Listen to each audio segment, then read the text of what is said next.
Hey, folks. A lot of you have asked me to do short explainers about things that are happening in the news, and I've kind of put it off. But something somebody said to me recently meant to me that I needed to start. And that was that someone said that only rich people could afford to vote for Democrats because Donald Trump was the person who had helped the little guy.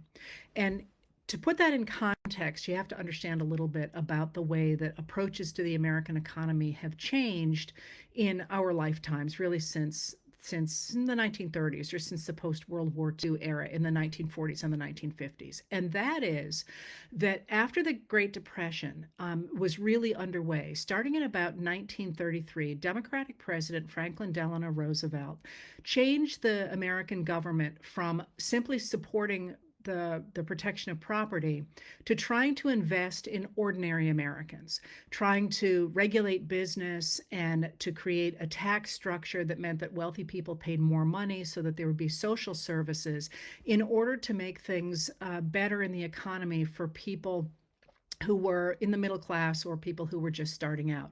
So between 1933 and 1981, presidents of both parties, Democrats and Republicans, both used the government to invest in the middle class or in people just starting out. And there was a philosophy behind that. The idea was that if the government regulated business, provided a basic social safety net, promoted the kinds of industries and infrastructure that would enable people to have good paying jobs, that they would consume a lot and that is what would make the economy grow. Now, the issue with that is that a lot of that was paid for with taxation. And the way that that worked was that there were different tax brackets. And what that meant is if you earned a certain amount of money, you paid a certain kind of tax. But if you made more money than that, that extra money was taxed at a higher rate. And similarly through a whole bunch of different brackets. So that the more money you made, the more of those brackets you would be in, and the higher you would be taxed. And beginning in 1981, people who felt that those taxes were too high began to argue that that idea of investing in ordinary Americans was a waste of money. That what it meant was that wealthy people couldn't invest in the economy efficiently like they could if the government stayed out of regulation or stopped taxing them. And so that the best way to make the economy grow was for the government to stop regulating business and to stop taxing people in different wealth brackets at higher amounts, and to stop investing in social welfare programs, and to stop promoting infrastructure and factories and so on that would provide good paying jobs, because all of that was inefficient. And so they pushed an ideology that said that what the government really should do is get out of the business of regulating the economy or providing a basic social safety net or protecting workers or any of those things, because you wanted money to concentrate upward, because people who had money would then invest more efficiently. And that would make the economy grow even more quickly than it had before. And that would enable everybody to move up even faster, that it was supposed to be good for everybody. Between 1981 and 2021, that's the argument that Republicans especially made about the US government. But the trick was that actually never really promoted economic growth in any way above what had happened before that period. What it did do is it took about $50 trillion with a T from the bottom 90% of Americans and transferred them to the top 1%. All right.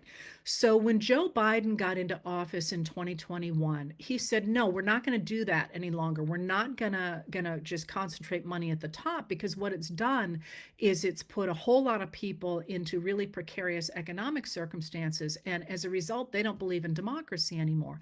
So he said, "We're going to go back to that old system, the system that we had between 1933 and 1981, and we're going to invest in ordinary Americans." And that's why we got, for example, the American Rescue Plan, which made sure that the pandemic did not destroy small businesses. It enabled them to move forward into the post-pandemic period. And that's why we got the Bipartisan Infrastructure Act that was designed to rebuild our roads and our bridges and our ports and our airports, but also to guarantee that people got decent paying jobs.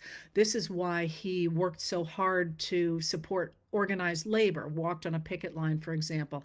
And this is why we got the Chips and Science Act, which invested a whole lot of money in government money, taxpayer money, to attract other private investment to create new factories that would build silicon chips, for example, that there's just been a huge one announced in Texas that would provide people with good and well-paying jobs.